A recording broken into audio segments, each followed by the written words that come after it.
Page पर जुड़ने के लिए सभी साथियों का धन्यवाद। आज हमें गाजीपुर बॉर्डर पर और गाजीपुर बॉर्डर पर बंगाल चुनाव के बाद उत्तर प्रदेश में जो पंचायत चुनाव हुए हैं और पंचायत चुनाव में जो किसान आंदोलन का स्पष्ट असर देखने को मिला है, उस पर राकेश टिकैत जी की प्रतिक्रिया जानना बहुत ही आवश्यक है। आज आपको अवगत कराते हैं राकेश टिकैत जी से। और जो बंगाल में जिस तरह से बहुमत मिला है ममता बनर्जी को, और उसके बाद दूसरा जो झटका उत्तर प्रदेश के पंचायत चुनाव में लगा है, भारतीय जनता पार्टी अगर दलीय स्थिति में देखे तो खिसक कर दूसरे नंबर पर आई है सत्ता में रहते हुए भी। इन पर राकेश टिकैत जी हमारे साथ हैं। अब हम राकेश टिकैत जी से जानते हैं कि क्या कहना चाहेंगे। जी टिकैत साहब, जो बंगाल में जो हुआ वो पूरे देश की एक नाराज़गी थी। वो किसानों की नाराज़गी थी, देश के नौजवान की नाराज़गी थी, जो देश का दलित है, देश का आम वर्ग है, देश का किसान है, ये पूर्ण रूप से उसकी नाराज़गी थी। और जो संयुक्त मोर्चे के लोग वहाँ पे गांव-गांव गए और उन्होंने वहाँ पे मेहनत करी तो उसका रंग वो दिखा। वहाँ पे बीजेपी को हार हुई और वहाँ पे जो ममता बनर्जी है उसकी वहाँ पे जीत हुई। तो ये एक किस्म से संयुक्त मोर्चे की, किसान की और देश की आम जनता की जीत वहाँ पे है।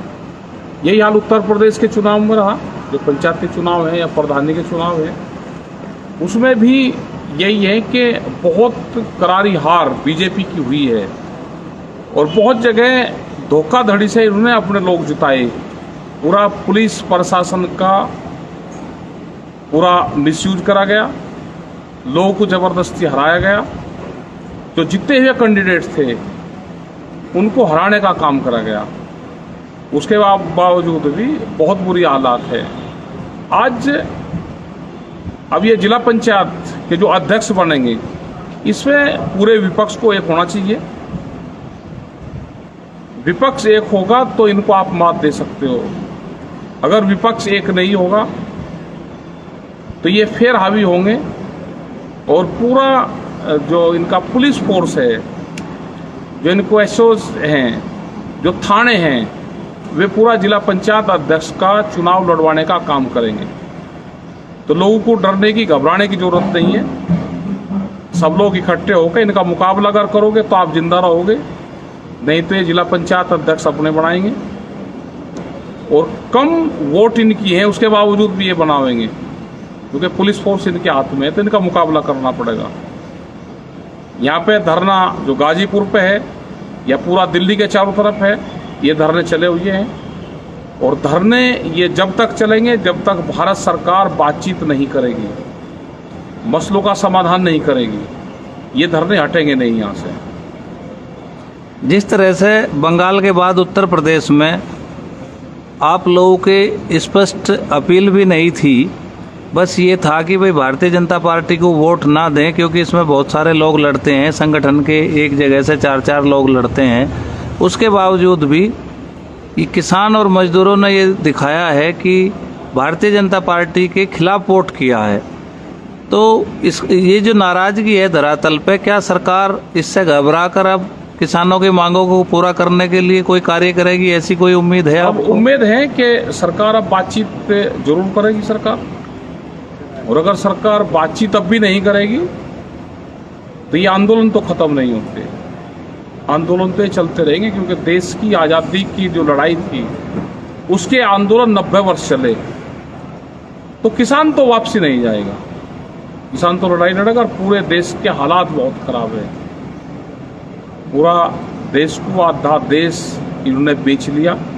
जो बड़ी बड़ी कंपनियां थी वे ये बेचने पर लगे हुए हैं और ये आम जनता को पता चल गया है सारा। नहीं तो जो आपने एक फिर वही कारपोरेट की बात आती है, आप बार बार इसको कहते हो, जिन कंपनियों को सरकार बेचना चाहती थी आज वही कंपनियां जीवनदायिनी साबित हुई हैं और उन्होंने जो उनके यहाँ पे ऑक्सीजन यूज होती थी उसको मेडिकल ऑक्सीजन में कन्वर्ट करके स्टील उद्योग ने, भेल ने और तमाम जो ऐसी कंपनियां थी जो बिकाऊ थी, जिनकी लिस्ट पे थी, आज वही ऑक्सीजन दे रही हैं। तो अगर सरकार के पास ये स्ट्रक्चर नहीं रहेगा तो हालात और ख़राब होंगे।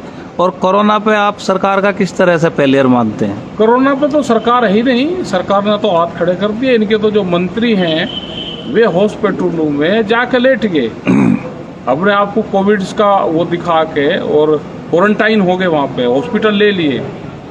बहुत ये भ्रष्टाचार हॉस्पिटल में हुआ। अब तो ये प्राइवेट हॉस्पिटल में इसमें ज़्यादा ये हुआ है। क्यों नहीं करा जाते? क्यों इसके ऑक्सीजन के हॉस्पिटल अलग से बनाए जाते? जितने हमारे यूनिवर्सिटी हैं जो आज जिसमें बच्चे नहीं पढ़ रहे वे खाली है, उनको आप ऑक्सीजन के हॉस्पिटल बना दो।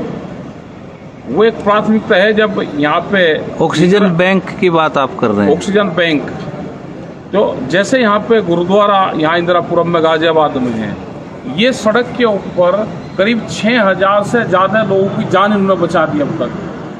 तो हम हर शहर में उसमें बना सकते हैं, हर कस्बे में उसमें बना सकते हैं कि उसको ऑक्सीजन सिलेंडर ही तो चाहिए उनको जी। आप उनको ऑक्सीजन सिलेंडर अवेलेबल करवा दो, ऑक्सीजन बैंक आप बनाओ। जैसे श्री राम कॉलेज मुजफ्फरनगर में है या और जितने भी इंजीनियरिंग कॉलेज है उनकी बिल्डिंग वहाँ पे है, उनके वहाँ पे बच्चों के हॉस्टल वहाँ पे है, आप उसको बना दो। उसमें जो भी मरीज आ रहा है उसको लुटा दो। जो ऑक्सीजन की जरूरत है, ऑक्सीजन के बगैर लोग मर रहे हैं तो उनको ऑक्सीजन मिल जाए। आगे किसी को हॉस्पिटल में रेफर करना है वहाँ पे कर दो, उसका कोविड सेंटर नाम दे दो, ऑक्सीजन बैंक नाम दे दो, ऑक्सीजन के हॉस्पिटल आप उनको दे दो, हल्की सी उनके मेडिसिन दे दो, तो ये दे सकते हैं। लेकिन सरकार हाथ खड़े करके और सरकार पब्लिक को बीच में छोड़ के भाग गई है। अच्छा, तो आपका इस सरकार को देखना चाहिए क्या इस तरह की सरकारें होती है। आपकी मंशा ये है कि अगर किसी को सांस नहीं आ रहा तो आते ही उसको पहले ऑक्सीजन मिल जाए, ऑक्सीजन दे दो उसको। इस तरह के हॉस्पिटल बनने चाहिए। हॉस्पिटल बन जाए, उसमें कुछ नहीं करना। आप यहाँ पे दे रहे हैं, आप उससे एक सिलेंडर से, जैसे अब भी दे रहे हैं, एक सिलेंडर से 20-20 बेड को आप दे सकते हो। उसको एक सिलेंडर से 20 आदमी की जान बच सकती है। 1 घंटे में एक सिलेंडर खत्म नहीं होता। उसमें उनको दवाई की भी आप जरूरत नहीं है, वे ठीक हो जाते हैं। ऑक्सीजन लेवल बढ़ जाएगा, उनको घर भेज दो, डिस्चार्ज कर दो। अभी एक बात और सामने आई है कि जो दूसरे देशों से मदद आ रही है वो जहाज भरे हुए एयरपोर्ट पर खड़े हैं और उनमें ऑक्सीजन जनरेटर हैं और तमाम इक्विपमेंट है, किट हैं, वैक्सीन वॉल्व हैं, और केवल वो इसलिए खाली नहीं हो पा रहे कि भारत सरकार ने अब तक कोई पॉलिसी डिसाइड नहीं की है। अमेरिका ये चाहता है कि सभी राज्यों को समान रूप से चीज़ें मिलें और वो पॉलिसी भारत सरकार से मांग रहा है, क्योंकि उसको अब लगता है कि अमेरिका को भी देश की सरकार पे विश्वास नहीं रहा और उसका ये कहना है कि अगर आपने बिना पॉलिसी के दिया तो भाजपा शासित राज्यों की ही मदद होगी। तो उसने एक प्लान मांगा है और पिछली 25 तारीख अप्रैल को लास्ट जहाज आया था, उसके बाद मदद नहीं पहुंच पा रही है। तो इसके बारे में आप क्या कहना चाहेंगे? मोदी सरकार क्या पूरा विश्वास खो चुकी है? नहीं, पूरा विश्वास खो चुकी है। बाहर से कुछ चीज़ आ रही है तो कहाँ मदद मिल रही है, कहाँ सामान जा रहा है? मतलब एक ऑक्सीजन और ऑक्सीजन किट भी नहीं बढ़ रही। जो कोविड की हल्की दवाइयाँ थी वो भी आम मरीजों तक नहीं जा रही और बहुत इलाज लोग अपने घरों पर कर रहे हैं। उसको दवाइयाँ आप फ्री दे दो, दवाइयाँ नहीं मिल रही, इंजेक्शन नकली मिल रहे हैं। जो मॉनिटरिंग सिस्टम था वो भी पूरा फेल है, जो अधिकारी थे वे भी छुप रहे हैं। तो इस पर सरकारों को काम करना चाहिए। और जो वॉलंटियर्स का जो काम है, भारतीय किसान यूनियन के लोग और भी स्वयंसेवी संगठन हैं, वे काम करना चाहते हैं। अगर सरकार गाइडलाइंस देगी तो उस पर काम करेंगे। यहाँ पे भी हम दे रहे हैं, मदद करवा रहे हैं। जो लोग आ रहे हैं उनकी मदद यहाँ पे करते हैं, तो उस पर काम करना चाहिए। तो आप ये चाहते हैं कि सरकार जो है कोविड का एक सर्टिफाइड इलाज का पर्चा, दवाई जारी करे, जिससे कोई भी स्वयं सहायता समूह या कोई भी संगठन जनता को उपलब्ध करा सके। अगर ऐसा नहीं होगा तो उनके ऊपर मुकदमे दर्ज होने का खतरा है, ऐसा भी आप चाहते हैं? हाँ, बिल्कुल होना चाहिए। अधिकारियों की जिम्मेदारी है। वे कुछ किट बनी है और उन किट में आप सामान रख दो। एक किस्म से आप कोई भी कोविड का हो तो उसको आप दे दो, एक उसमें सैनिटाइजर दे दो, कुछ उसमें दवाइयाँ उसमें दे दो, कुछ उसमें मास्क दे दो, ये सारी चीज़ें दे दो। नहीं, अभी एक बात आपने कही कि बहुत सारे संगठन करना चाहते हैं, लेकिन उनको इस बात का खतरा है कि अगर किसी की डेथ होगी तो उनके ऊपर मुकदमा ना हो जाए, तो सरकार को एक सामान्य लक्षण के लिए एक पर्चा जारी करना चाहिए। एक पर्चा जारी करें, उस पर डॉक्टरों की टीम बना दो। कोई मुकदमे नहीं कर रहा। आप अगर देखोगे और डॉक्टर अगर ठीक काम करें तो कोई वो नहीं कर रहा। एक बीमारी है, इस बीमारी से सब लोग उसमें मदद करेंगे। सब लोग, आज भी तो लोग मर रहे हैं। आप जितनी हेल्प कर सकते हैं डॉक्टर, वे हेल्प करें उसमें। सरकारी अधिकारी हैं, वे हेल्प करें उसमें। अंतर्राष्ट्रीय स्तर पर देखा जाए तो जो कोविड का रिकवरी रेट है वो 99% है, यानी कि 99% लोग ठीक हो सकते हैं। तो जिस बीमारी का रिकवरी रेट 99% हो, उसको महामारी की तरह से ट्रीट किया जाना, और जितनी मौतें हो रही हैं इसका मतलब ये है कि देश में कोई व्यवस्था ही नहीं थी, इसलिए लोग मर रहे हैं। व्यवस्था नहीं है, व्यवस्था नहीं, इसीलिए ज़्यादा डेथ हो रही है। और ज़्यादातर लोग ऑक्सीजन नहीं है, उससे लोगों की डेथ हो रही है। और आज भी उद्योगों में बहुत ऑक्सीजन जा रही है। अब तो बंद करके उद्योगों की बंद करके, और ऑक्सीजन वैसे लेनी चाहिए। जी धन्यवाद।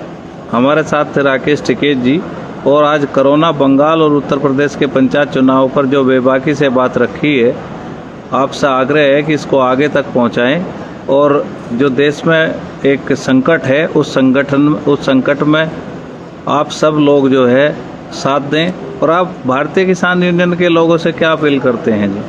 भारतीय किसान यूनियन के लोग ये हैं कि अपने खेत को देखें, अपने धर्मों को देखें, और जो लोग आज बीमार हैं उनकी उनकी मदद करें, और क्या क्या उनको दवाई है वो दवाई अवेलेबल उनको जरूर करवाएं। इसमें दान पुण्य भी करें। गरीब आदमी बीमार हो रहा है, उसके पास में पैसा नहीं है, तो उसकी भी मदद करें। आज ये ना करें कि मेरे पास में पैसा है, पड़ोसी का नहीं है।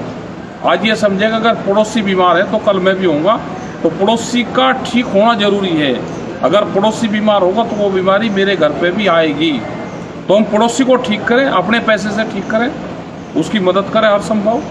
और ये नहीं होगा तो आने वाले टाइम पे ये बीमारी ज़्यादा फैलेगी और इससे ज़्यादा लोगों की डेथ होगी। धन्यवाद।